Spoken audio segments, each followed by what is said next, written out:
L'espace transitoire et éphémère, moteur de revitalisation urbaine. 4 initiatives montréalaises au cœur de la redynamisation.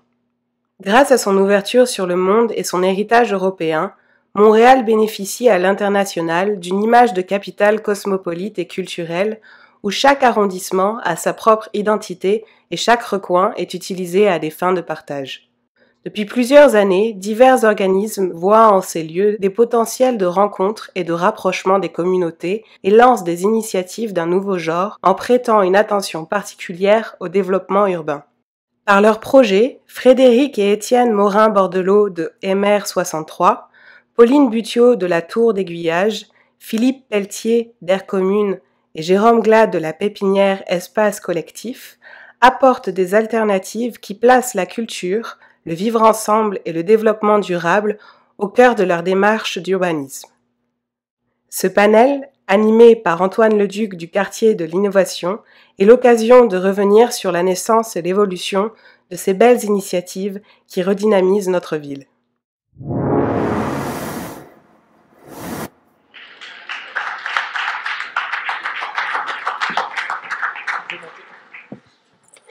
Bonjour tout le monde. Oui, venez.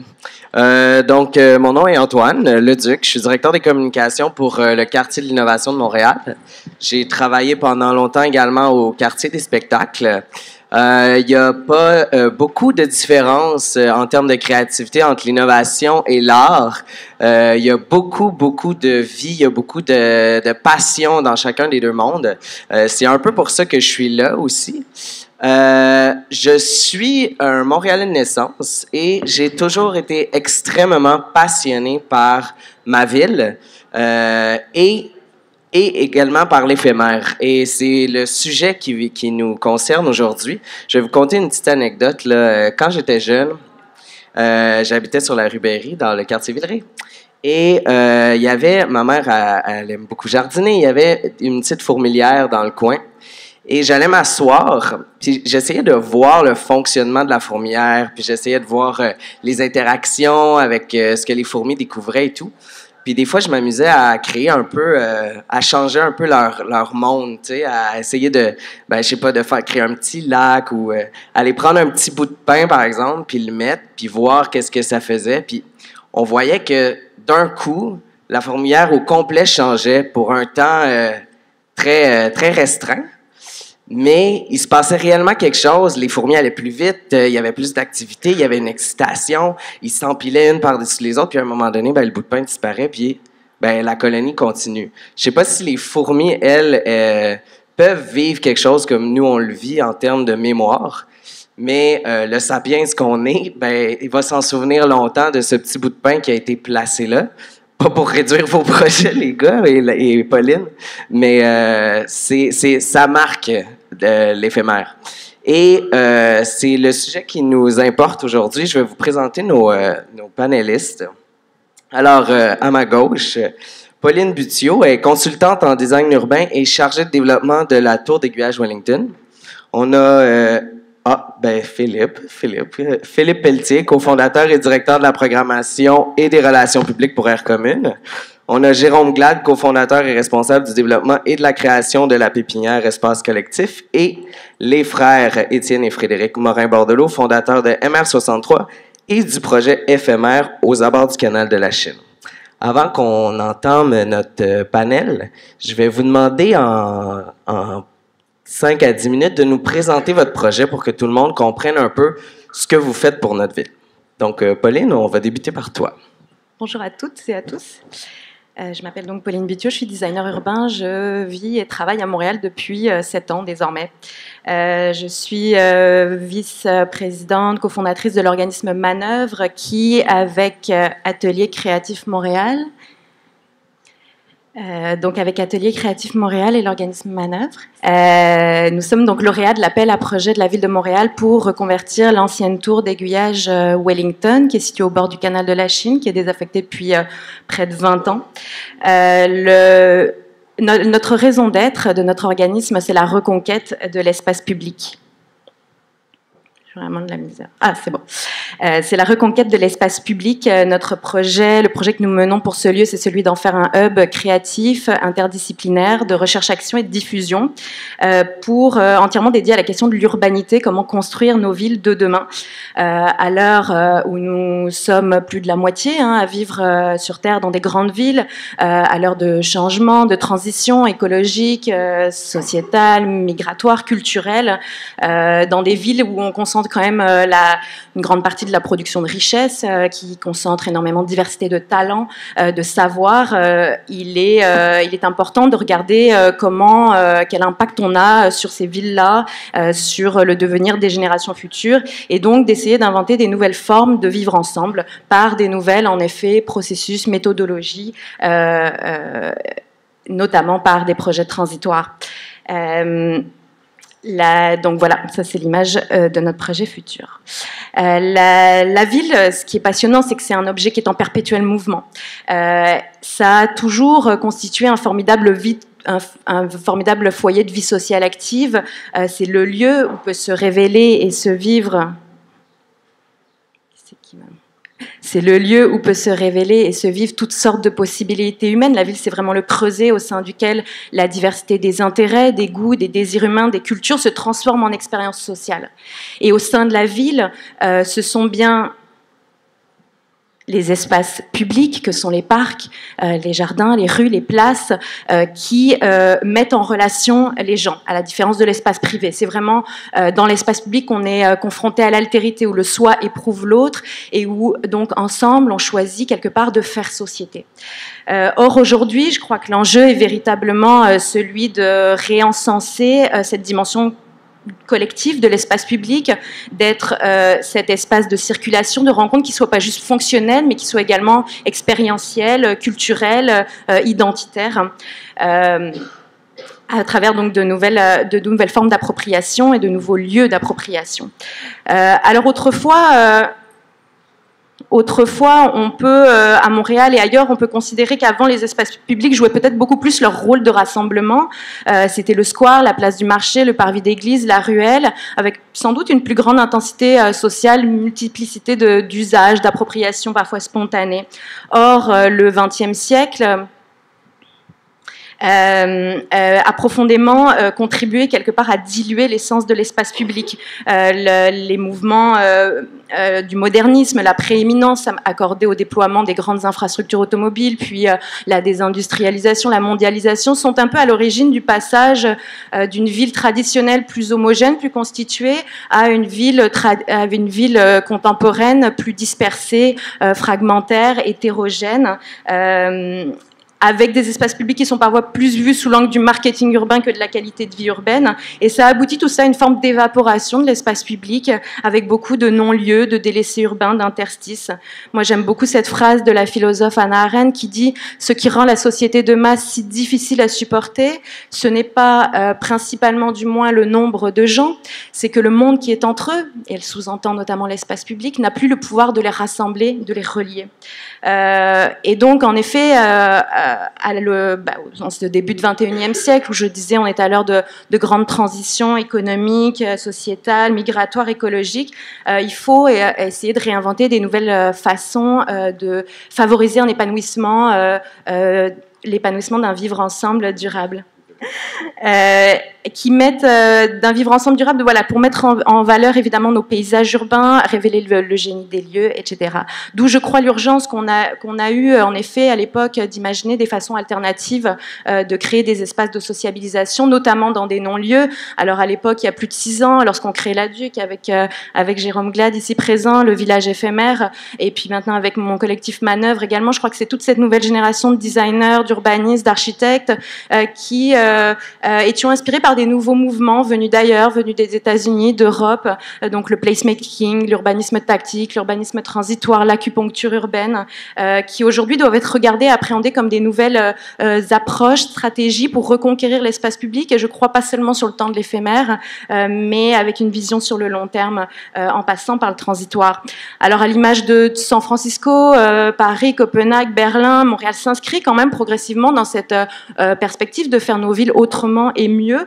Mais pour cela, il s'agit d'aller encore plus loin, je crois, de rassembler nos forces, nos talents pour innover, expérimenter, inspirer.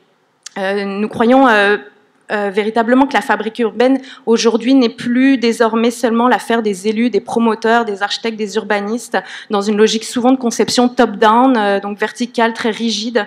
Aujourd'hui, je crois que les citoyens, les artistes, les commerçants, les agriculteurs, les chercheurs, les philosophes, etc. sont tout autant des penseurs et des faiseurs d'urbanité qui doivent, par leur engagement protéiforme, s'engager dans ces nouvelles stratégies pour faire la ville. Donc c'est vrai que l'appel à projet de la ville de Montréal pour reconvertir l'ancienne tour d'aiguillage Wellington, je vais revenir en arrière. Elle était pour nous vraiment une évidence que de faire un lieu qui allait adresser ces questions-là et mettre en relation tous les talents et les initiatives qui existent déjà à Montréal et donner vraiment un lieu pour tout ça, pour essayer d'ensemble aller plus loin, essayer de réinventer des nouveaux processus de fabrique urbaine et donc in fine des nouvelles formes d'expérience urbaine pour les citoyens. Donc concrètement, il s'agira donc d'un lieu de diffusion, je le disais, de recherche-action interdisciplinaire, ouvert à tous, sans affiliation, vraiment dédié à cette question de la reconquête de l'espace public. Concrètement, on trouvera dans cette tour d'aiguillage Wellington un café-bistrot au rez-de-chaussée qui sera opéré par les restaurateurs de Café Parvis, buvette de chez Simone Furco. Au deuxième étage, ce qu'on appelle le laboratoire, vraiment un lieu de résidence, de création. Et puis au dernier étage, un lieu de diffusion, exposition, projection, etc., conférences, avec un toit terrasse productif, performatif, auquel on aura accès. Et puis, évidemment, la promenade Smith, et puis les abords du canal de la Chine, le quartier de l'innovation seront un peu notre terrain de jeu pour incuber, expérimenter des projets. Donc, c'est vraiment l'idée d'un lieu, d'un hub créatif à géométrie variable, un espèce de mélange entre un lieu de création, un think tank, un café-bistrot, un espace citoyen, à l'image d'exemples internationaux qui nous ont inspirés. Et donc, un lieu où on pourra y venir faire la ville de multiples façons, ou du moins la vivre. Je voudrais conclure en effet par la façon dont on développe ce projet-là et revenir un peu à notre thématique sur l'espace éphémère, transitoire. Nous, on a voulu, pour développer le projet, un peu auto-expérimenter ce que l'on prône et ce que l'on souhaite développer, c'est-à-dire faire du temps long de développement de ce projet-là, qui verra le jour dans quelques années, un moment d'action. Pour l'instant, la tour est désaffectée, elle est vide, elle est fermée au public, et en même temps, il y a cet nouvel espace public qui est là, c'est ce canal de la Chine.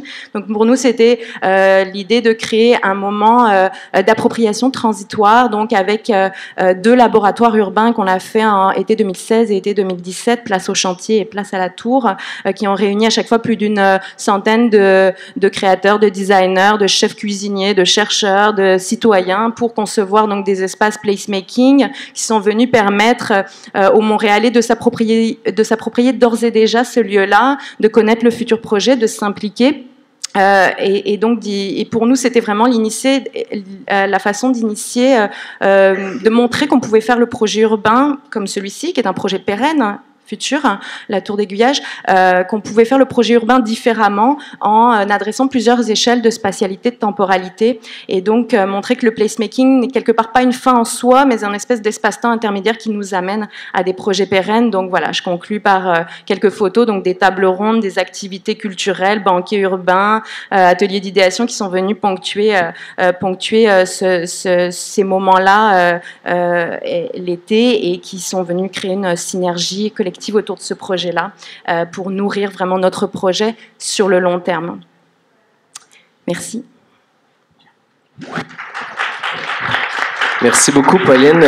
Je ne sais pas si vous avez suivi un peu les aventures de la tour d'aiguillage. On va en reparler un peu plus tard concernant le politique, parce que il n'y a pas de projet éphémère qui se fait à Montréal sans l'appui du politique et sans qu'ils nous soutiennent et qu'ils nous suivent. On va en reparler parce que c'est quand même quelque chose avec la tour d'aiguillage en ce moment.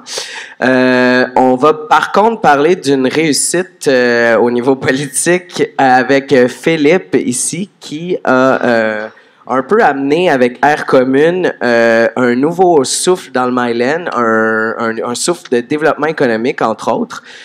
Donc, Philippe, parle-moi de ton projet. Merci. J'ai beaucoup aimé ton allégorie des fourmis. Parce que c'est un peu ça le placemaking, c'est de créer des nouveaux lieux, de prendre un espace qui sert absolument à rien et de le transformer. Nous, avec Air Commune, ce qu'on a fait, c'est un lieu qui est au coin de Bernard de Gaspé, donc au centre du Myland, où est-ce que tu as toutes les tours qui réunissent plus de 20 000 employés, travailleurs autonomes, start-up. Donc, l'idée, c'était vraiment de créer un lieu qui est adapté pour le travail, parce que dans le Myland, c'est un quartier qui a une vitalité économique très développée, mais qui, malheureusement, il manque de terrasse, il manque d'espace extérieur, ne serait-ce que pour s'asseoir, manger son lunch à midi. Donc, l'idée, c'était de créer un lieu qui est vraiment adapté pour le travail. Donc, il y a du Wi-Fi, qu'il y a des prises électriques à toutes les tables, qu'il y a des ondes d'ombre avec les parasols. On a utilisé des conteneurs qu'on a transformés en salles de réunion, donc les gens peuvent réserver gratuitement sur Internet, venir tenir des réunions à l'extérieur. Puis à cela, on vient ajouter une programmation qui est autant culturelle avec des spectacles de musique, autant professionnelle avec des activités de formation, des lunch and learn, des événements de réseautage. Une programmation qui est autant sociale, donc qu'on réunit des organismes qui viennent tenir des comités citoyens ou des choses comme ça. Donc l'idée, c'était vraiment de créer un lieu qui a des usages multiples, mais qui a cet angle particulier-là de développement économique. Tout le monde sait que les plus gros, en tout cas dans mon cas, les plus gros contrats ne se signent jamais dans une salle de réunion, mais souvent autour d'une bière, dans un 5 à 7 à C2 Montréal. Donc c'est un peu ça l'idée. Moi, je viens de l'école C2 Montréal, je m'occupais de la programmation musicale là-bas avant. Et malheureusement, c'est pas tout le monde qui a 3 000 $ pour se payer un billet pour aller à C2 Montréal, faire des brain dates et rencontrer des gens. Donc, c'est un peu de sortir cette philosophie-là, de créer un espace qui amène les gens à se connecter, à se retrouver, à venir travailler ensemble. Et à travers des événements, évidemment, à venir boire un verre, puis rencontrer les différentes entreprises qui sont dans le Myland. On a réalisé que beaucoup de personnes travaillaient en silo. Malheureusement, c'est pas tout le monde qui se connaît, qui se croise dans l'ascenseur et tout. Mais grâce à un événement comme celui-là, ou à tous les placemaking qui se font, les gens s'amènent à se découvrir puis à connaître leurs voisins. Donc, c'est un peu ça l'idée. Donc, on a fait un projet pilote l'an dernier qui a duré 1 mois. Là, j'ai oublié que j'avais des photos. Tiens, ça va vous... Ah, MR63. Ouh. Ouais. Bon. Fait que... je sais pas comment reculer. J'ai brûlé votre punch, les gars. Puis là, je ne sais plus comment reculer. OK, je touche plus à rien. Donc, l'idée, c'était vraiment ça. On a fait un projet pilote l'an dernier d'1 mois. Donc, ça a été dur de convaincre les élus du plateau. Ils pensaient qu'on voulait juste faire un beer garden avec des parties, mais non, c'était pas ça. On a eu un très bel appui de l'arrondissement du plateau Montréal. Après 1 mois, il n'y a eu aucune plainte de voisinage. Au contraire, tout le monde a été vraiment enchanté par le lieu. Il y a eu plus de 10 000 participants. On a fait un événement majeur avec Ubisoft qui était dans le cadre de leurs 20 ans, mais qui était un gros cocktail de réseautage qui réunissait tous les travailleurs du Myland, qui a attiré plus de 5 000 personnes. On relance l'événement cette année. Donc, c'est vraiment de créer de développer ce noyau-là, qui était un des épicentres de la créativité montréalaise, et à travers un projet comme Air Commune. Donc, cette année, l'événement est reconduit sur 4 mois. On a ouvert il y a pratiquement 2 semaines maintenant. Et l'idée, c'est de développer d'autres aires communes dans des pôles danse en entreprise à Montréal. Donc, on est en développement actuellement d'un projet dans le quartier de l'innovation qui verrait le jour à la fin de l'été. Et éventuellement, peut-être dans le quartier Mylex, qui est avec la nouvelle cité de l'intelligence artificielle, les bureaux de For You To See, du Cirque du Soleil. Donc, c'est un peu ça l'idée, c'est de prendre des pôles danse en entreprise qui sont existants et de venir les améliorer à travers un espace comme Air Commune. Malheureusement, je n'ai pas les images pour vous montrer, mais vous les aurez tout à l'heure. Donc voilà. Oui, on pourra peut-être les regarder. De toute façon, peut-être qu'on a besoin d'être technique parce que là, ça n'avance plus non plus. Peut-être Jérôme est-il encore dans la salle? On va maintenant poursuivre.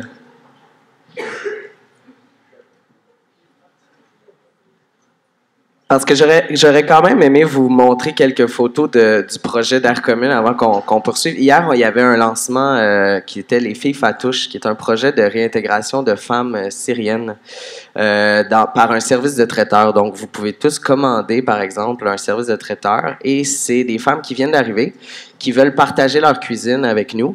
Et pour la plupart, parlent ni anglais ni français, mais comme on se disait hier, Philippe et moi, tout se passe par les yeux. C'était vraiment marquant. Puis c'est un projet de développement économique, mais c'est aussi un projet d'immigration, puis c'est aussi un projet de rayonnement de la condition féminine, puis j'ai trouvé ça absolument génial.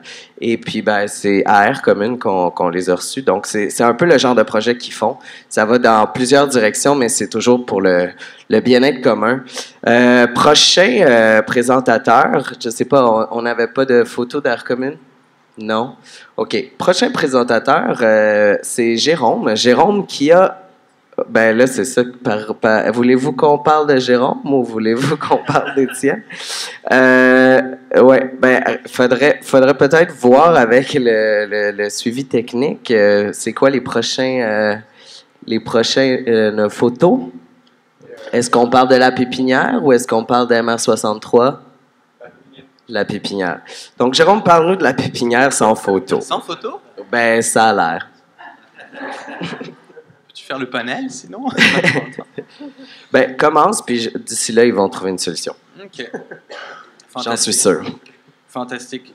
Ben, je vais commencer sans photo, mais je vais peut-être faire des trucs qui sont peut-être plus de l'ordre du panel, ou je sais pas, mais en tout cas, c'est clair que nous, dans notre pratique... Ah ben voilà, tiens. Alors j'y reviendrai plus tard, mais tout le wording sur éphémère ou transitoire, t'en as un peu parlé, je pense, mais c'est un outil qu'on a, mais je pense pas que c'est une finalité en soi. Mais bref, comment ça marche? Oh, wow, la technologie. Bon, la pépinière espace collectif. Rapidement, ça, je présente, dans le fond, peut-être nos projets les plus connus, c'est les projets laboratoires. On a vraiment trois manières d'agir. C'est des projets comme le village au pied du courant ou les jardineries, qui sont des gros projets où on est comme promoteur, un peu comme tous ici, et à risque, à demander des subventions et tout ça, où on expérimente des nouvelles manières de faire. Puis on a commencé avec des laboratoires urbains. Puis après ça, on a développé une expertise dans ce qu'on appelle des milieux de vie, qui sont finalement des mandats pour des arrondissements de faire dans des quartiers, des espaces qui deviennent au cœur des communautés, qui sont des projets pas connus, mais en même temps c'est normal parce que tu veux pas créer une destination touristique dans Mercier-Ouest, mettons. Par contre, tu veux créer une place publique effervescente pour le quartier, puis ça c'est super pertinent. Donc ça c'est les deux choses qu'on a fait. On va avoir fait cette année une trentaine de projets dans ces deux domaines-là, dans différents quartiers à Laval, à Montréal-Nord, à Québec, dans des banlieues proches, dans le centre-ville de Montréal et tout. Puis on est en train, ce que je vais plus parler peut-être aujourd'hui, c'est tout le développement du soutien aux initiatives qu'on est en train de développer. Parce que quelque chose qui est fondamental pour nous, c'est que là, je pense, le panel réunit toutes des initiatives très visibles du mouvement, en fait, dans lequel on est de réappropriation des espaces. Mais nous, ce qu'on voit aussi, c'est plein d'initiatives qui n'arrivent pas à émerger. Parce que c'est des gens qui viennent pas forcément du milieu de l'aménagement comme Pauline et moi, ou qui viennent pas du milieu de l'événementiel, ou qui n'ont pas un projet emblématique comme MR63 qui leur permet d'accéder à des subventions si facilement.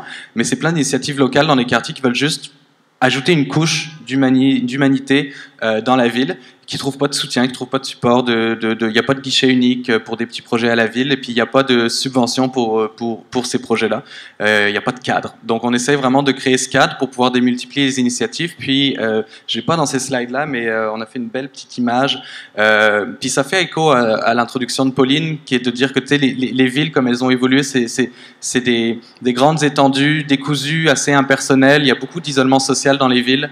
Il y a beaucoup de villes dans le monde où on ne connaît pas son voisin, on se méfie de son voisin. À Montréal, on est quand même chanceux. Partout où j'ai habité, je connaissais mes voisins. Et nous, l'image qu'on a des villes, c'est vraiment plus un agrégat de petits villages urbains.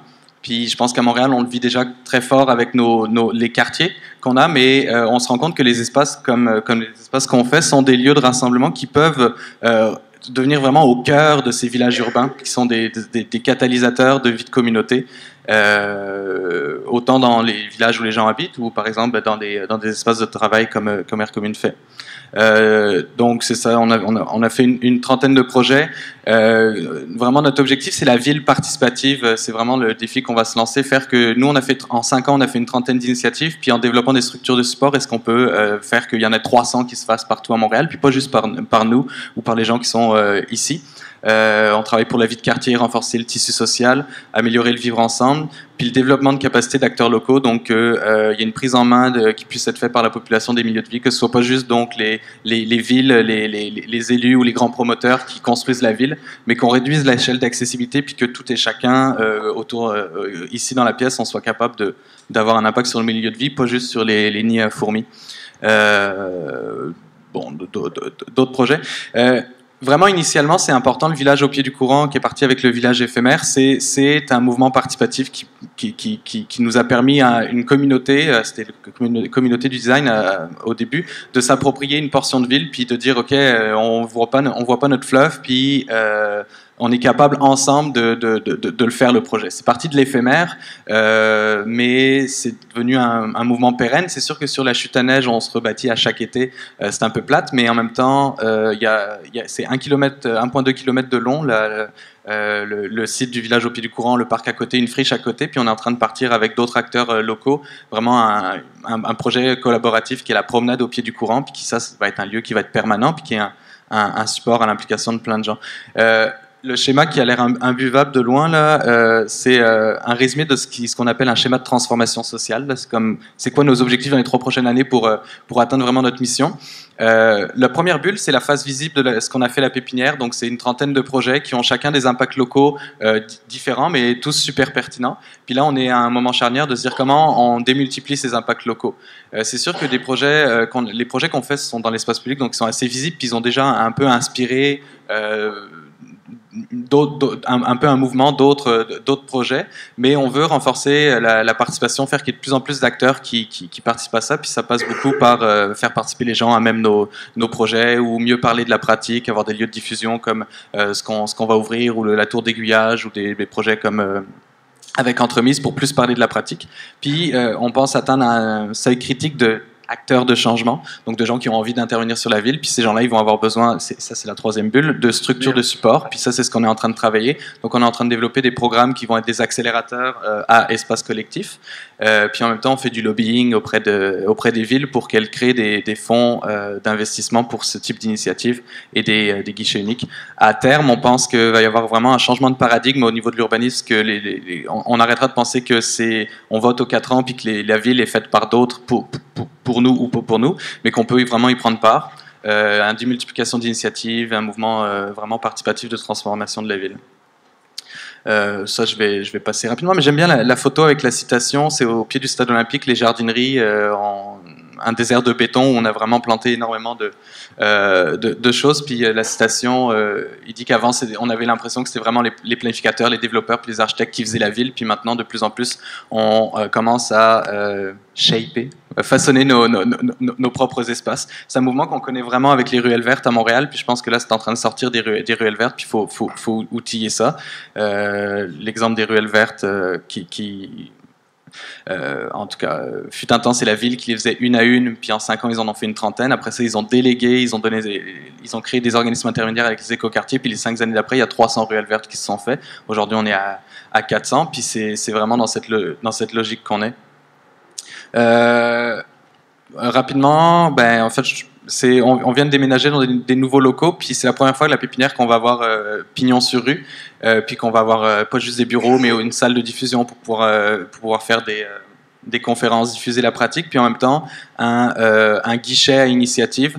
Donc ce projet-là qui va se faire en plusieurs phases sur plusieurs espaces va être à la fois un lieu de convergence pour la pratique, un lieu où les gens vont pouvoir venir toquer, rentrer dans le café, parler avec la personne qui est au café, puis dire « Hey, moi j'ai un projet, est-ce que vous pouvez m'aider ?» Puis ils rentrent dans la machine, puis on a plein de choses pour les aider que je vais présenter après. Puis en même temps, on a un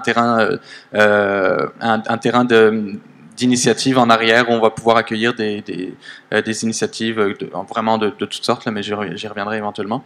Donc, ce qui est important pour nous, c'est ce guichet commun qui manque pour les initiatives. Je pense qu'il y a beaucoup de gens qui nous écrivent sur Facebook ou au info@pépinière.co. Vous aussi, vous devez avoir des gens qui vous écrivent « Hey, j'aimerais faire quelque chose comme vous. » Puis c'est pas vrai que... Enfin, en tout cas, faut sortir les guichets. Faut pas que ce soit au 6e étage dans une tour à bureau, puis qu'il faut appeler quelqu'un pour essayer d'avoir un rendez-vous.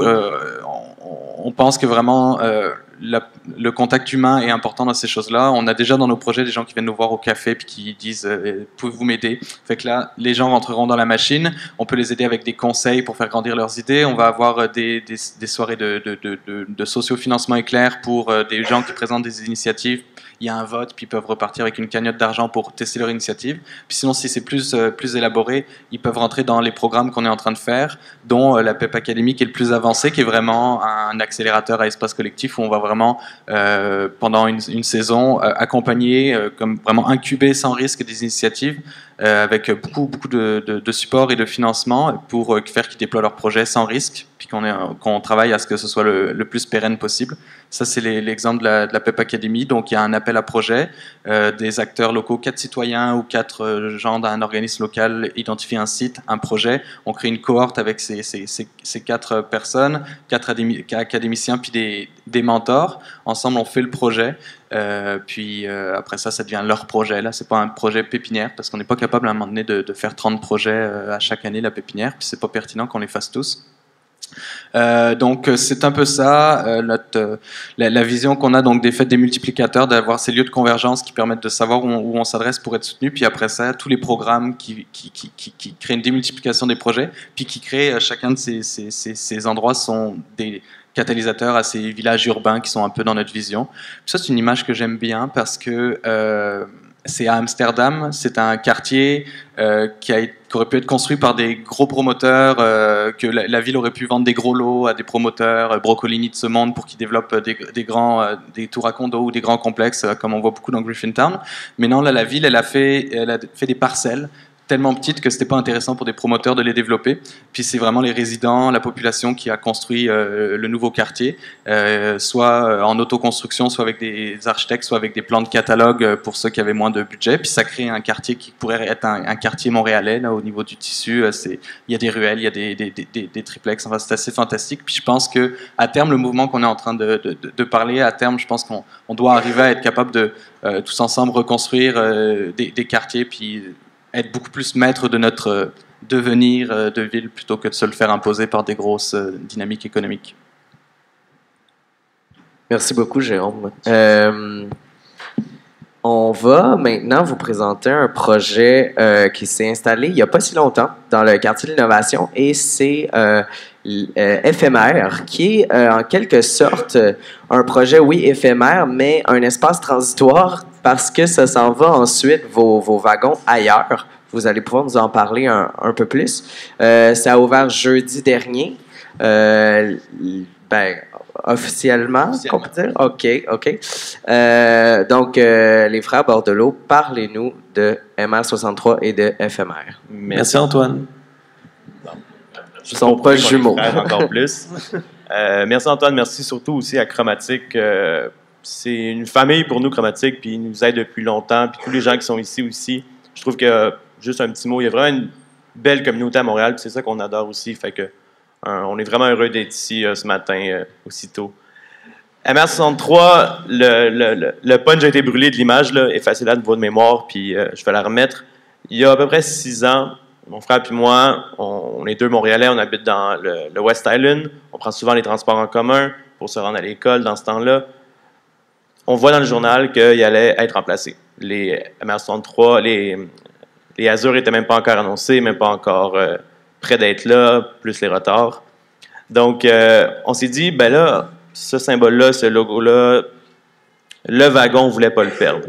On a brainstormé ensemble, on s'est dit, qu'est-ce qu'on veut faire avec ça? Qu'est-ce qui nous fait triper? Ce qui nous faisait triper, c'est Montréal, c'est sa diversité, c'est sa culture, c'est ce qui nous représentait. Fait qu'on s'est dit, prenons ces wagons-là, sortons-les de terre, puis créons une sculpture avec.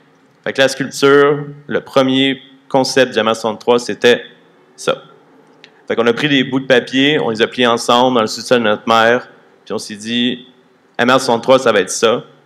Et après, on est allé voir des architectes avec notre photo, puis on a fait, on veut un concept qui ressemble à ça, on veut faire 3 étages d'empilade de wagons de métro, puis ils nous ont fait ça.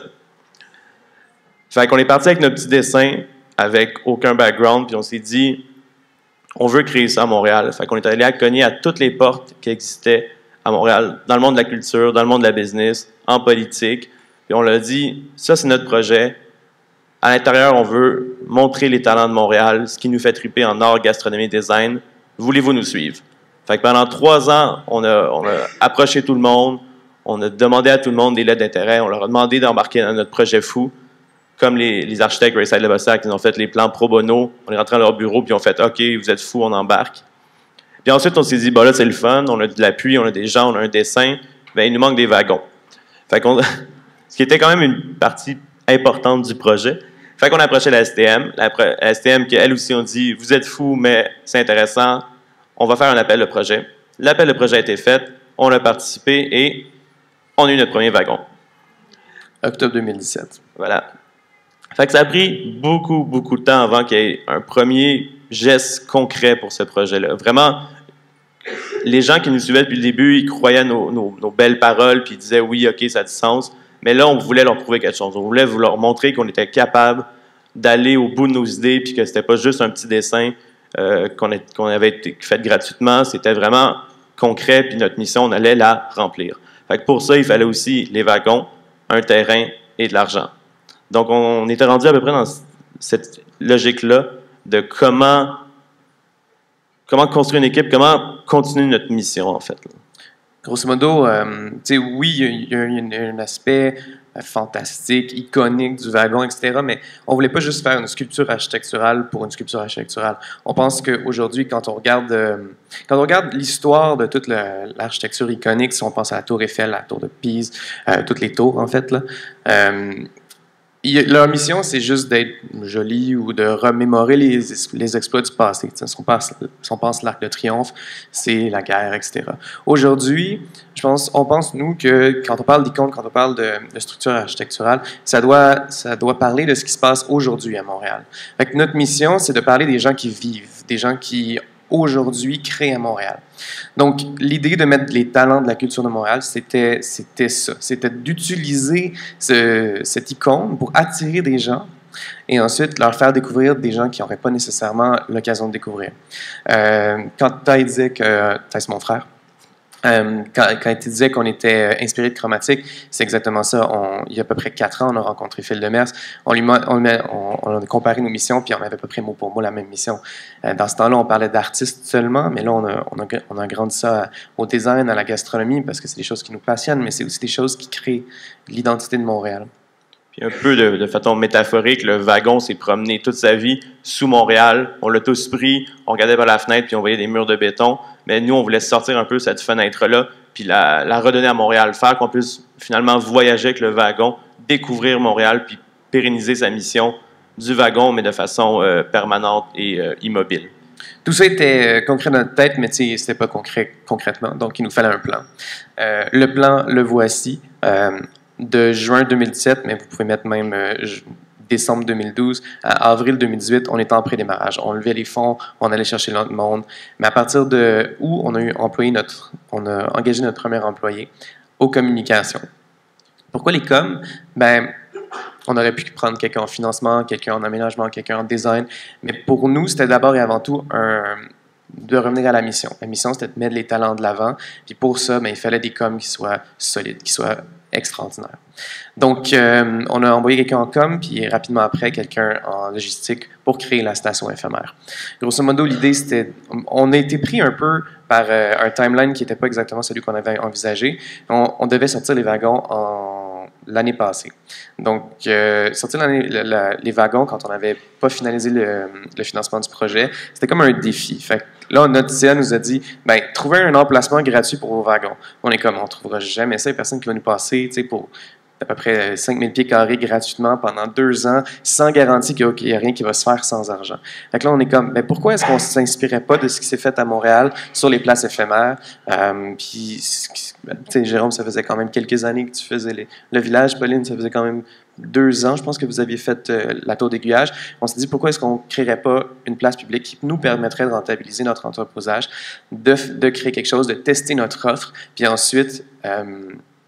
de créer ce lieu-là. Puis vraiment faire un premier geste concret, un premier...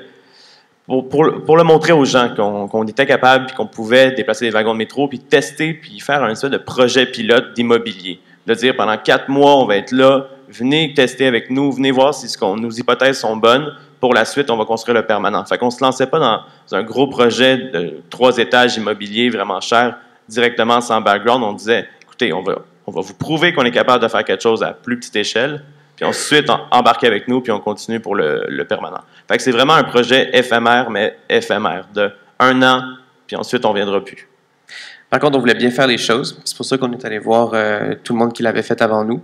Puis ce que vous nous avez dit quand on vous a rencontré, Grace, c'était faites pas quelque chose qui va dénaturer le quartier. Allez voir le monde, parlez-leur. Je veux dire, Jérôme, Pauline, vous l'avez comme super bien expliqué. Nous, on s'est inspiré de ça. Puis non, on s'est pas inspiré de ça, mais c'est devenu un modèle. C'est devenu comme la référence, la façon de faire. Donc, on a voulu créer un espace pour Griffintown, mais aussi pour Saint-Henri, pour Petite-Bourgogne, pour Pointe-Saint-Charles, parce que c'est eux autres, la communauté du coin, tout en amenant notre offre puis nos besoins. Fait que concilier les deux, ça a été quand même un challenge au niveau entrepreneurial puis au niveau de qu'est-ce qu'on allait offrir là-dedans, mais on a réussi à pondre la station éphémère, qui est ce lieu-là qui met de l'avant l'art, le design, la gastronomie dans 4 wagons de métro qui ont chacun leur identité propre. Ça, c'est une photo de la semaine passée, ou il y a 2 semaines, quand on a presque ouvert. Il y a encore des patchs sur le wagon, là. On voit une planche, puis c'était comme, on était à peu près 20 minutes d'ouvrir, là.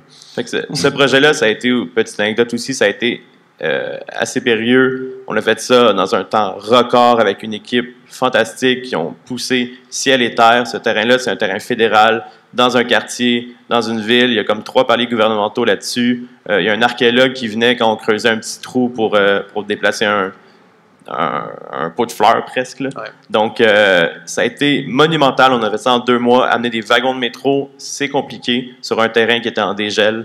On l'a réussi, on l'a fait, il est là, il est présent, il est ouvert. Fait que ça a vraiment été une prouesse d'une équipe fantastique. Donc, comme on disait tantôt, 4 wagons. Les 4 wagons sur la station éphémère, avec notre belle affiche par l'artiste de collage Marin Blanc. Il y a un wagon Galerie d'Art avec 4 expositions qui vont changer à chaque mois pour nos 4 mois d'activation. Un wagon boutique design avec le même concept, 4 boutiques qui vont venir pendant les 4 mois. Un wagon culinaire café où on a une offre de gastronomie qui change constamment pour vous faire découvrir les talents de Montréal. Et un wagon studio et une grande scène pour des spectacles, des événements de performance pour la communauté puis pour tous les gens de Montréal. Oh wow! On ne s'attendait pas à ce que ça soit pixelisé comme ça. Ben, ça, c'était hier soir, hein? C'est ça? C'est hier soir. C'était même ce matin, oui. Fait qu'il y a cette belle photo que vous viendrez voir en personne, qui est l'intérieur du café, magnifique, avec ses plantes et ses chaises. Ah, là aussi, c'est vraiment juste comme pour vous teaser, hein, comme ça. On vous donne pas tout. Vous viendrez voir en personne ici. On a le Centre Phi qui est dans le wagon boutique, qui nous présente des collections de designers de Montréal, une activité de réalité virtuelle qui est présentée au Phi. Encore là, on cache un peu l'image pour vous mettre en appétit. Le wagon Galerie d'Art, l'installation faite par les artistes Ariane et Alejandro, qui est une expérience vraiment...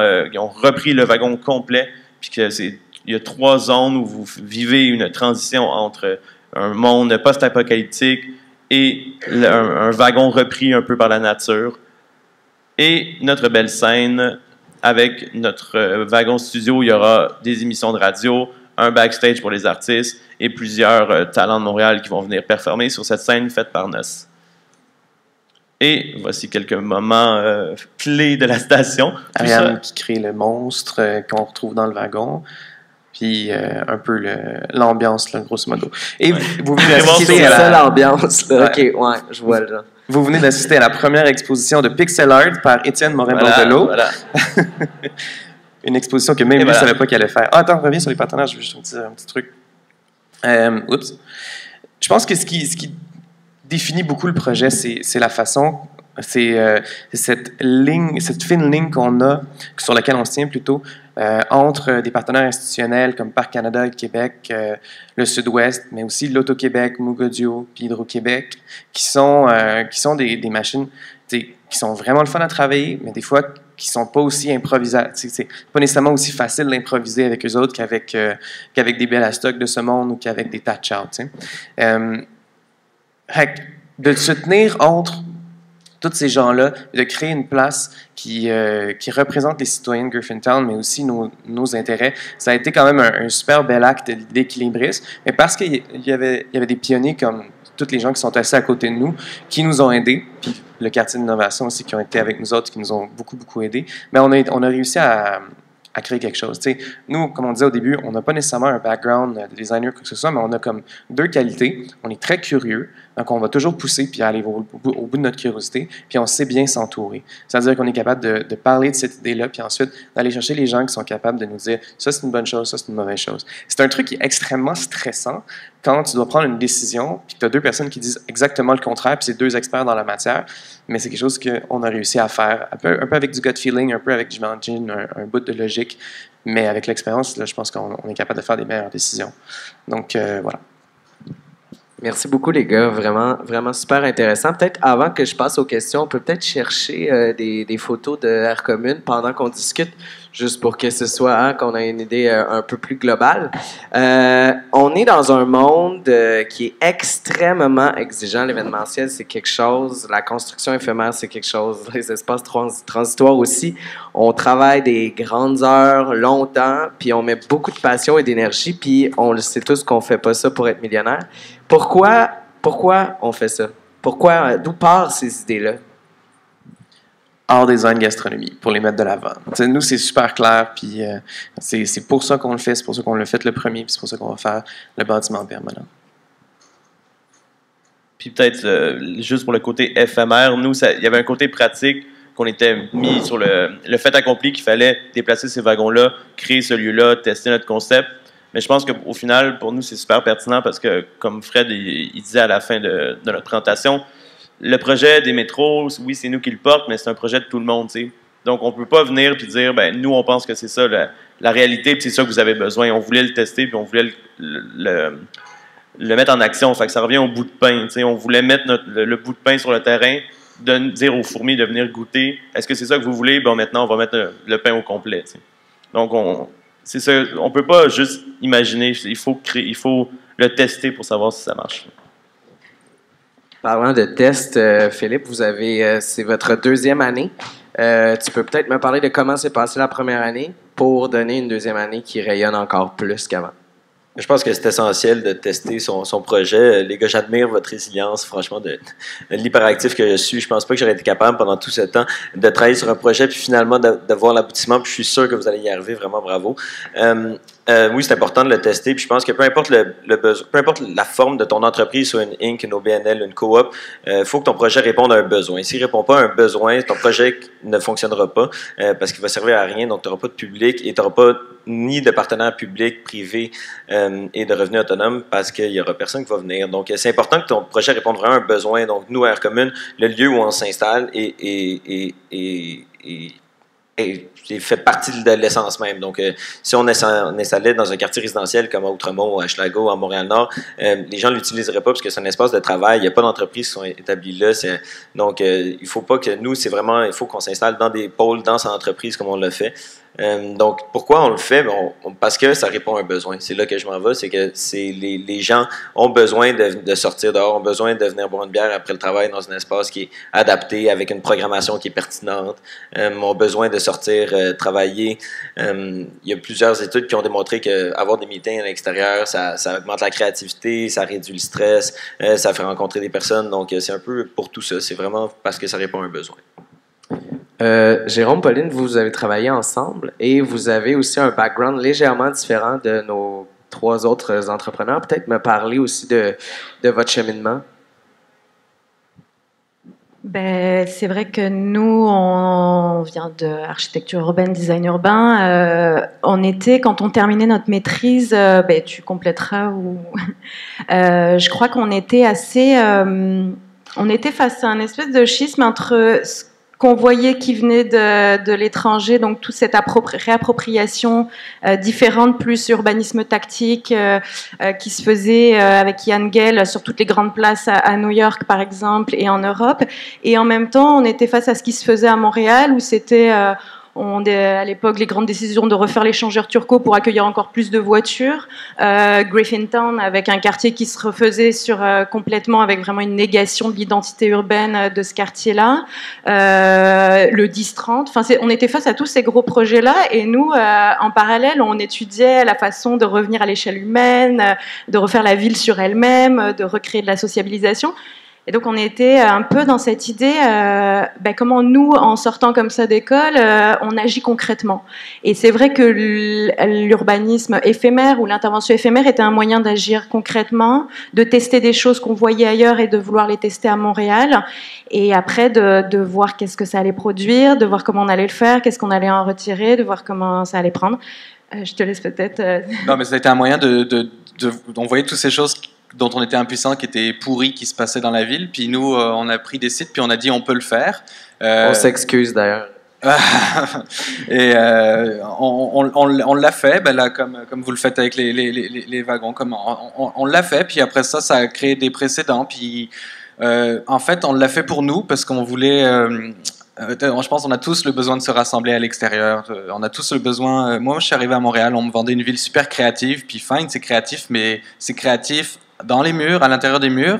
C'est créatif derrière les clôtures des festivals au quartier des spectacles. Mais c'est pourri en dehors de ça. Je veux dire, t'as plein de lois qui t'empêchent de mettre 4 chaises devant le saucissier sur Saint-Laurent. Là. Enfin, je veux dire, de mettre. Il y a plein d'inhibants à s'approprier la ville. Puis je trouvais ça vraiment extrêmement décevant. Puis on l'a fait. On a fait des choses, ça a créé des précédents. Quand on veut sortir, c'est l'été, on veut sortir, on veut tous aller genre à un moment donné dans la terrasse d'un bar et tout, puis il y a quelques bars qui ont des belles terrasses à Montréal. Moi j'ai 2 enfants, je peux pas aller en terrasse de bar. Je vais dans des parcs, les aires de jeu sont toutes en plastique, il y a pas de créativité là-dedans. J'ai même des aires de jeu, je me souviens mes enfants s'emmerdaient, ils savaient même pas quoi faire avec. Là. Fait qu'il y a toutes sortes de non-sens dans la ville. Il y a un manque de spontanéité. Ici tu dors, ici tu travailles, ici tu te divertis. Je sais pas. Fait qu'on a créé ces lieux où finalement il y avait toutes ces choses qui se rassemblaient. Puis le besoin qu'on avait de nous créer des lieux puis de vouloir se réapproprier la ville, on s'est rendu compte qu'il y avait plein d'autres gens qui avaient ce besoin. Il y a énormément de familles qui sont venues au village éphémère la première année. Puis on s'est dit ok. On pensait pas le refaire, le village éphémère, mais on s'est dit, OK, on a une mission sociale, là, c'est parce qu'il y a du monde qui en ont besoin. Puis après, la mission, c'est de démultiplier ça partout à travers la ville, parce que c'est des lieux de rencontre, de rassemblement, ça humanise profondément les quartiers, ça reste encore à démontrer auprès de certains, mais en même temps, pour nous, c'est plus à démontrer. La finalité, c'est pas l'éphémère, la finalité, c'est pas le transitoire. La finalité, c'est ce qu'on voit, c'est l'humain qui s'approprie sa ville. Puis je veux dire, si à un moment donné, si on dit que c'est du transitoire, on affirme que c'est un outil vers quelque chose de permanent, mais le permanent, il est pas toujours intéressant. Là. Je veux dire, si on fait un projet éphémère quelque part, c'est plein de couleurs, c'est super vivant. Puis après ça, il y a une firme d'urbanisme qui vient avec du beau pavé uni faire du permanent. Puis là, il y a plus de vie. Puis ça, on le vit dans plein de quartiers où après nos interventions, il y a du permanent qui s'en vient. On se fait direct appeler par les arrondissements qui nous disent, écoutez, on a le permanent, mais les citoyens, ils trouvent qu'il y a plus de vie. Pouvez-vous revenir, tu sais. Donc c'est pas du transitoire, c'est pas de l'éphémère, c'est ça. Pourquoi c'est éphémère? C'est parce qu'il y a des saisons à Montréal. Puis il faut qu'on s'attaque à l'hiver, parce que l'hiver, c'est le pire problème qu'on a au Québec, d'isolement social. Le monde sont obligés de voyager. Il doit y avoir des pertes économiques immenses là-dedans. Voyager, c'est très mauvais pour l'environnement. Il faut s'attaquer à l'hiver, il faut se réapproprier l'hiver. Puis c'est une autre prochaine mission qu'on a à se lancer là. Mais en tout cas, il y a plein de raisons pour lesquelles on le fait. Puis moi, fondamentalement, j'ai 2 filles, puis je veux qu'elles vivent une ville qui est vraiment intéressante, puis spontanément. Là. Tu parlais des difficultés. Bon, il y a l'hiver, il y a les lois un peu ridicules de, par exemple, bon, tu peux pas amener tes enfants à une terrasse de bar. Comment Montréal se place dans le monde, selon vous, par rapport à ça? Est-ce qu'on est plus sévère, moins sévère, aussi sévère qu'ailleurs? C'est quoi un peu les comparatifs? Il y a des sottises partout. Là. Il y a des règlements compliqués partout. Je pense que là où on a une avance, Montréal, c'est vraiment que, on le sait, là, on a une qualité de vie, on a des vies de quartier, des identités de quartier qui sont très forts, l'esprit de voisinage. Les ruelles vertes, c'est quelque chose que, autant avancé, là, c'est quelque chose que tu vois nulle part ailleurs dans le monde. Il y a beaucoup de gens qui nous envient, là. Donc, on a quand même de l'avance. Puis, on est aussi... Les politiciens savent qu'on a des règlements qui sont vraiment obsolètes, là, mais ça prend du temps à les faire évoluer. Je vais rebondir là-dessus pour parler à Pauline là-dessus. Le politique. Alors, le politique a beaucoup à voir avec vos espaces parce que c'est souvent des espaces publics qu'on utilise. Puis, dans ton cas particulier, c'est un bâtiment qui appartient à la ville. Mais on a entendu dernièrement que, bon, avec la construction du REM, que vos travaux devaient être arrêtés et vous avez été dans un no man's land pendant un temps. Veux-tu nous raconter un peu l'histoire? Oui, l'ancienne tour d'aiguillage Wellington, c'était une tour du CN, hein, donc qui vraiment avec un poste d'aiguillage qui orchestrait les mouvements des trains et des bateaux là sur le canal de la Chine, qui actionnait des anciens ponts levants, ponts pivotants qui est encore là présent.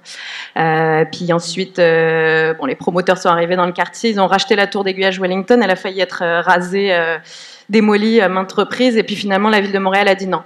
C'est un bâtiment d'intérêt patrimonial, ça permet de conserver un des rares artefacts patrimoniaux dans le quartier, et donc de conserver une identité forte à ce quartier-là. C'est l'histoire, la mémoire collective. Donc elle décide de le garder, et par ailleurs, étant donné un nombre croissant d'habitants dans Griffintown, elle constate un déficit d'offres culturelles, donc elle souhaite lancer cet appel à idées, cet appel à projet. Et c'est un peu un projet pilote pour la ville, parce que la ville de Montréal aurait très bien pu dire je fais plus classiquement, pour offrir de la culture dans le quartier, je fais une bibliothèque ou une petite bibliothèque de quartier, ou je fais une maison de la culture. Et là, elle s'est tournée vers le milieu, vers les OBNL culturels montréalais, en leur disant « proposez-moi des idées ». Donc là, nous, à l'époque, on propose une idée, on est présélectionné avec 3 autres organismes, et ensuite, OK, à partir de là, proposez-nous un projet concret, là, avec un partenaire restaurateur, des architectes, etc. Et donc, on est lauréat du projet. Donc, c'est assez pilote parce qu'elle nous demandait une vision complètement intégrée du lieu, donc une vision de requalification architecturale, une programmation, une vocation, programmation dans les murs et hors les murs. Donc, voilà. Et c'est parce que c'est un projet pilote, c'est clair que pour la ville, ça vient un peu bouleverser leur façon de faire. Et il y a toujours de la résistance au changement partout, hein, mais notamment dans les milieux politiques, publics, institutionnels. Donc bref, on devait ouvrir normalement en 2019. On était sur le point de déposer les permis, là, les plans étaient quasiment terminés, et c'est vrai qu'il y a le projet du REM qui est formidable et qu'on ne peut que défendre, transport collectif, électrique, voilà, qui va traverser l'île de Montréal, et qui finalement devait passer sous le bassin Peel. Donc vraiment, voilà, sous le canal en fait, et qui finalement va passer juste derrière la tour d'aiguillage Wellington. Donc ça implique des études complémentaires de structure, de vibration et une coordination de chantier. C'est un énorme projet. Le REM, c'est 19 stations partout sur l'île, et l'une des stations phares pour la mairesse, pour Valérie Plante, c'est notamment la station de Griffintown. Donc elle a une importance particulière. Donc on regarde voir je pense que le politique est en train de regarder s'il y a une intégration possible entre la tour d'aiguillage Wellington et un bâtiment à côté qui serait la future station, ce qui est potentiellement très intéressant, mais qui en effet vient retarder. Donc il y a en effet c'est ça la ville. Je disais que c'était un objet en perpétuel mouvement, la ville. C'est exactement ça. Pour nous, c'est difficile parce que ça fait déjà 5 ans qu'on travaille sur le projet, 3 ans qu'on a gagné le projet, mais en même temps, peut-être que ça ouvrira d'autres possibles, mais c'est vrai que ça demande de la résilience pour tout le monde et de... Donc, vous êtes stand-by en ce moment? Le projet, on attend, en fait, le REM, là, va, dans les prochains mois, leur partenaire constructeur là va fournir tout le calendrier de chantier. On va voir comment on va arrimer, coordonner nos 2 chantiers. On va pouvoir mettre ça sur la table. Donc, je pense en automne, on va pouvoir avoir beaucoup plus d'éléments et même regarder comment on peut travailler ce qu'on appelle la mitigation de chantier, ou justement comment ce lieu-là continue à vivre pendant un moment de chantier, et que ça peut être une source de création aussi pour des artistes, pour des designers, de venir s'approprier et voilà, continuer à faire vivre la ville pendant tout ça. Donc on rebondit sur des possibles, mais c'est vrai que voilà, c'est ça le...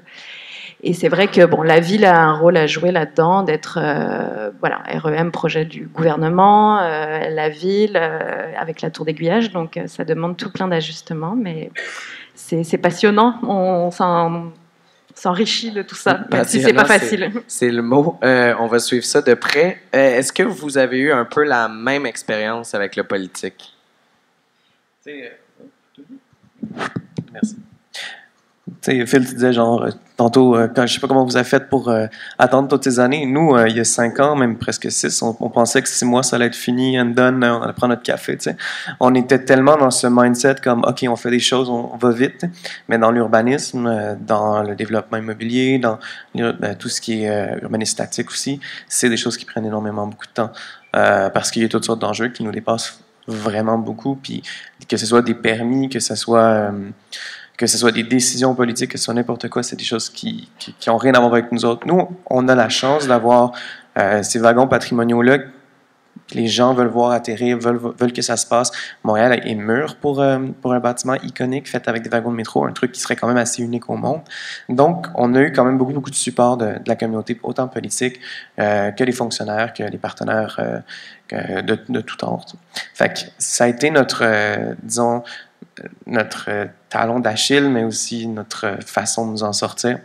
Ça n'a pas été facile pour autant. Là. Il a fallu quand même des fois faire des calls où est-ce que tu appelais toute la ligne de fonctionnaires plus le maire pour qu'il y ait quelque chose qui se débloque maintenant parce que tu as besoin d'eau le lendemain.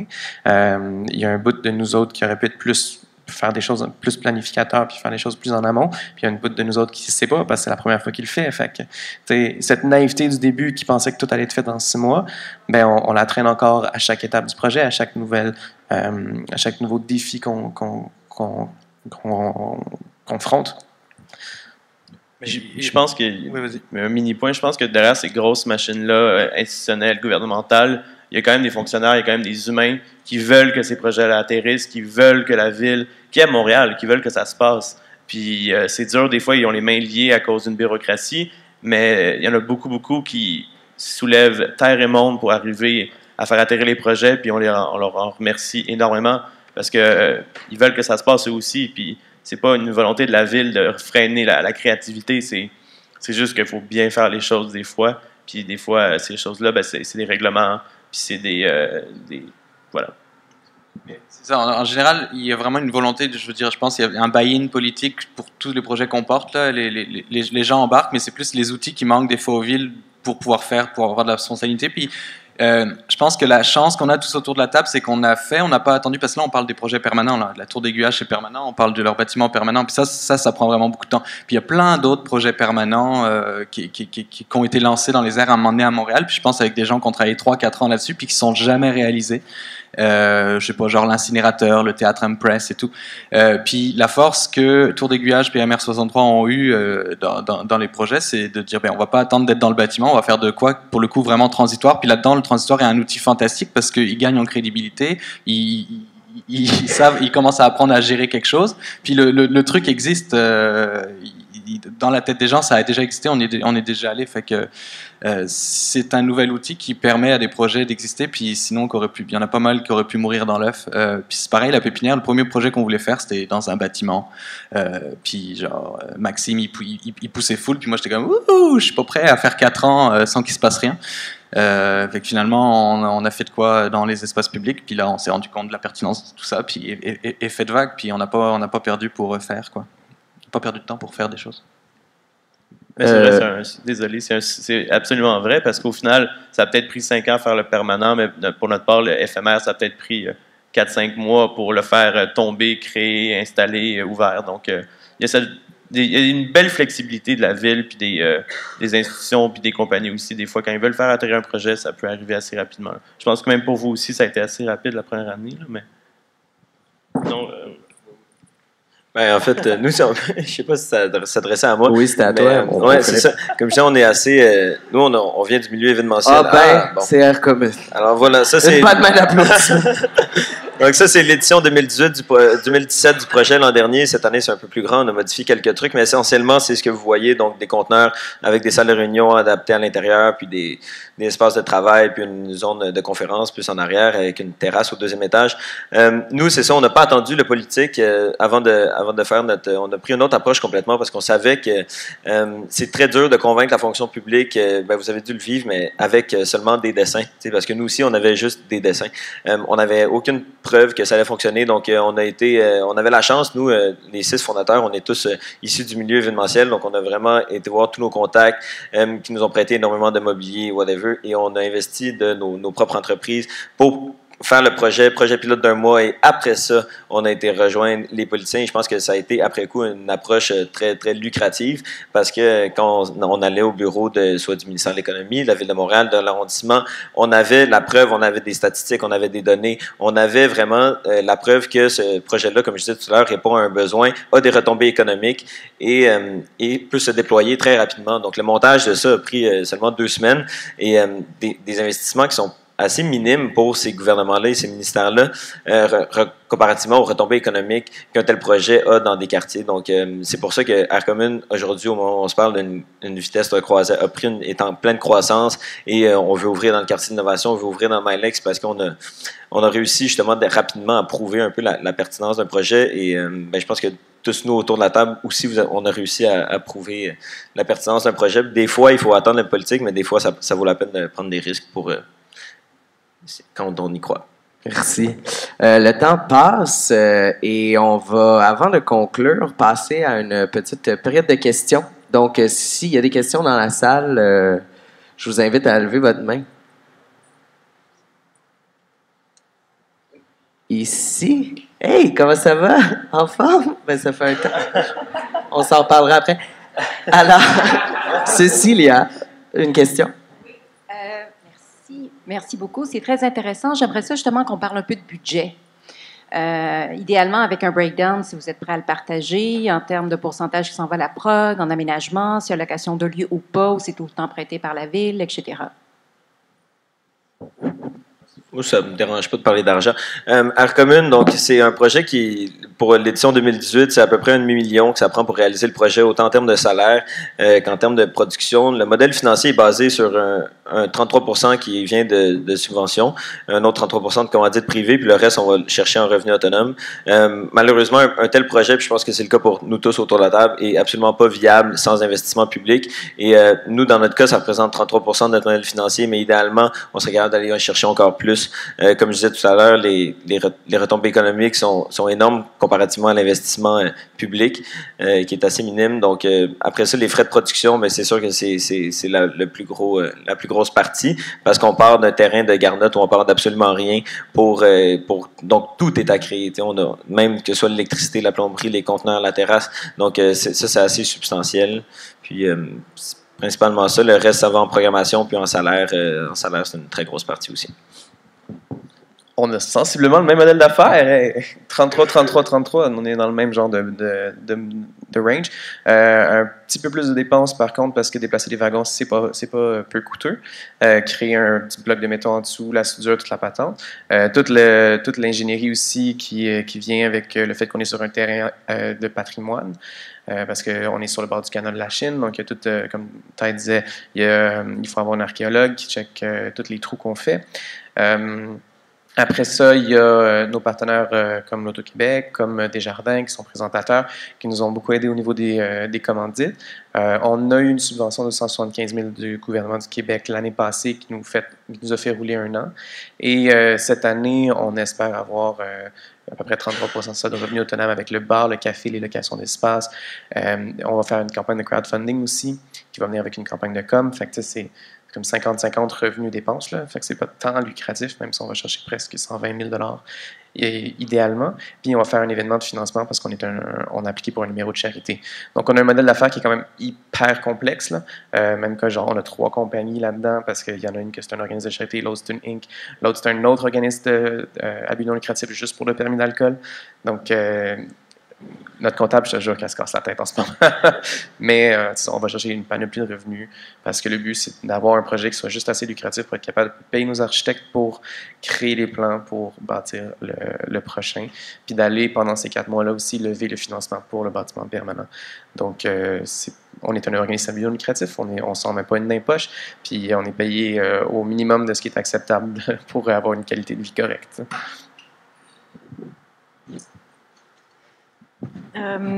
Nous, dans notre cas, on a moins une approche, je dirais, événementielle, mais plutôt culturelle. Nous, on est soutenu en effet par le public et privé, évidemment.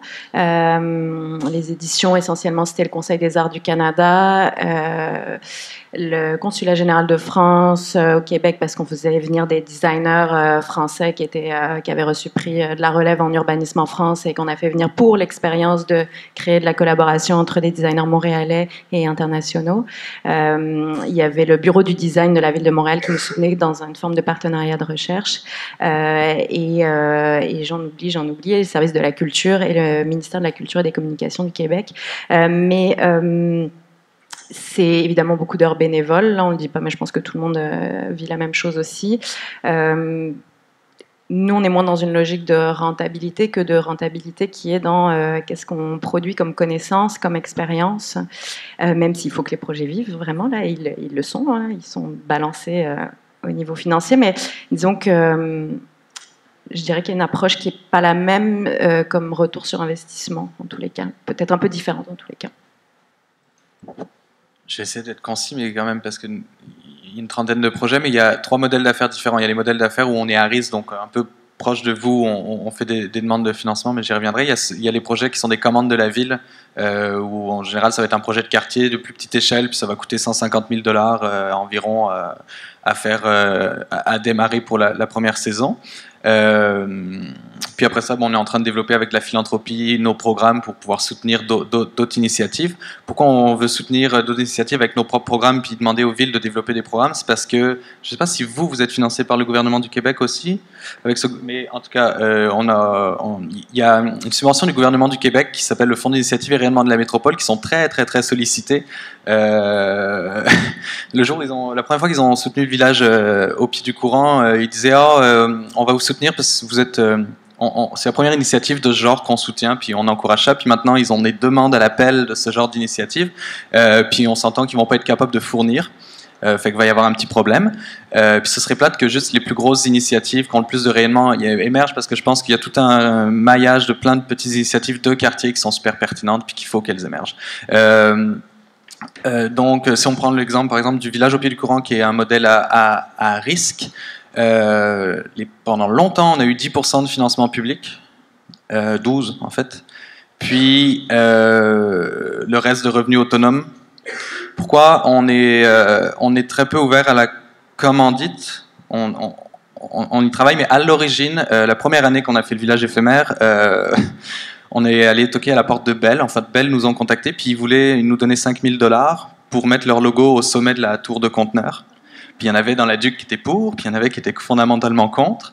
Puis je pense que si on l'avait fait, je pense qu'on serait pas là aujourd'hui, parce que les gens qui sont venus au village éphémère la première année, ils disaient c'est fou, c'est surprenant de venir dans un espace comme ça, puis de voir aucune bannière commanditaire. Ils se sentaient chez eux et non pas ils se sentaient comme un grand sentiment d'appartenance, versus, je trouve, dans trop d'événements, on y va, puis on a l'impression qu'on est là pour consommer de la culture, ou c'est des choses qu'on nous donne, c'est financé par ci, c'est financé par ça. Puis c'était vraiment un contre-courant de ça, fait que c'est sûr qu'on y est resté attaché longtemps. En même temps, le village au pied du courant est déficitaire à chaque année, donc c'est le fonds de roulement de la pépinière qui pallie un peu. Donc on s'y ouvre, mais c'est sûr qu'on essaye de faire ça de manière très intelligente. Puis quand on va soutenir d'autres organismes locaux à faire leur propre espace, on va aussi faire tout un volet sur la commandite responsable pour comment faire ces choses-là. Je pense que pour finir là-dessus, c'est très correct d'avoir ça, par exemple, dans un milieu de travail comme Air Commune le fait, parce que c'est des milieux où il y a des entreprises, puis les entreprises font partie de la communauté. Mais par exemple, si tu arrives dans le parc Molson, ou je sais pas, dans le parc NDG, dans le parc, dans n'importe quel parc dans la ville de quartier où il n'y a pas d'entreprise si proche, puis que tu arrives avec une bannière financière Sun Life, à mon avis, il y a du monde qui vont pas être contents. Fait que le commandite ne peut pas envahir les milieux de vie, je pense. Donc, il faut, pour pouvoir soutenir ces projets, qu'il y ait des financements alternatifs. Puis, on travaille très fort avec les villes pour qu'ils financent ces projets-là. La ville de Québec a mis en place un programme de financement des places éphémères. Enfin, il est en développement. Puis ils vont peut-être le céder à un autre organisme parce qu'ils sont pas capables de gérer la spontanéité puis le nombre de projets qui émergent de ça. Puis on demande à la ville de Montréal de créer un programme de 1% de financement d'initiatives collectives et locales parce que les villes développent des grands projets urbains. Ils mettent tout dans l'aménagement, dans le pavé, mais ils mettent rien dans le soutien, très peu en tout cas dans le soutien d'initiatives locales. Donc dès qu'il y a un grand projet, exemple, on refait les berges, s'il pouvait y avoir un fonds de 1% qui aille pour soutenir des initiatives locales, ben, il y a beaucoup de projets localement qui pourraient émerger. Puis il y aurait, je pense, 30 personnes sur ce panel ici aujourd'hui. Oui, merci beaucoup. Je ne savais pas pour la Ville de Québec. C'est intéressant comme projet. En tout cas, vous m'écrirez un courriel, on pourrait aller voir. Mais c'est passionnant parce que, tu sais, à Montréal, on leur parle de ce programme, puis ils pensent que ça va être juste des Air Communes, des MR63, des tours d'aiguillage qui vont appliquer pour ce financement-là. Mais à Québec, c'est des paroisses qui veulent recréer le noyau de village devant leur paroisse. C'est des organismes en réinsertion sociale qui enlèvent le stationnement devant chez eux puis qui font une place pour le quartier. C'est tout le milieu communautaire là, qui peut s'ouvrir à créer des lieux de vie pour les quartiers et non pas juste des gens initiés comme nous on est. On va déjà devoir passer à la dernière question. Donc, oui, madame, ici.